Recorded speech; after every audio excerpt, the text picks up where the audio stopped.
બનાસકાંઠાના દાંતીવાડા પંથકમાંથી એક ground report તૈયાર છે। પાંસવાડ ગામમાં વિકાસના દાવાઓ માત્ર કાગળ પર હોય તેવી સ્થિતિ સર્જાઈ છે, જ્યાં ગંદકી અને જર્જરિત સુવિધાઓથી ગ્રામજનો પરેશાન છે। દાંતીવાડા તાલુકાનું પાંસવાડ ગામ આજે વિકાસની મૃગજળ પાછળ દોડી રહ્યું હોય તેમ લાગી રહ્યું છે, કારણ કે અહીં ગતિશીલ ગુજરાતના દાવાઓ વચ્ચે ગંભીર બેદરકારીના દ્રશ્યો સામે આવ્યા છે।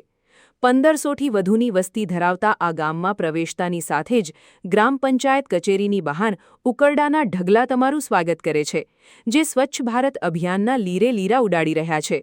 સ્થાનિકોનો આક્ષેપ છે કે પંચાયતનું શૌચાલય લાંબા સમયથી બંધ પડ્યું છે, જેના કારણે લોકોની હાલાકી વધી છે।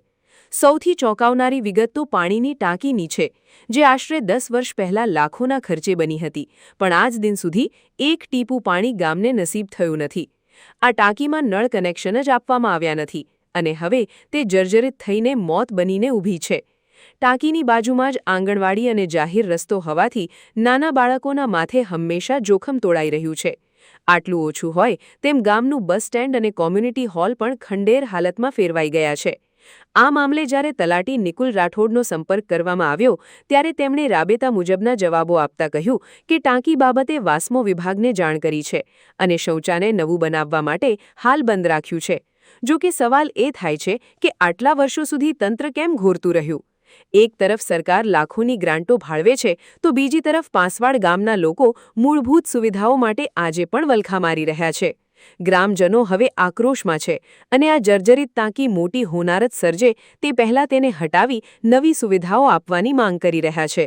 પાંસવાડ ગ્રામ પંચાયતની અંદર બાથરૂમની હાલત ખરાબ છે। અગર જો બાથરૂમની હાલત ખરાબ હોય તો પાંસવાડ ગ્રામ પંચાયતનો શું વિકાસ હશે? પાંસવાડ ગ્રામ પંચાયતની અંદર છેલ્લા લગભગ 8-10 વર્ષથી પાણીની ટાંકી એકદમ ખરાબ છે। તેની હાલત એકદમ જર્જરિત છે। તેના સીડીઓ પણ લટકી રહી છે, તેના પાઇપ પણ તૂટી ગયા છે। બાજુમાં નાના ભૂલકાઓની આંગણવાડી આવેલી છે, બાજુમાં આવતા જતા રસ્તાઓ છે।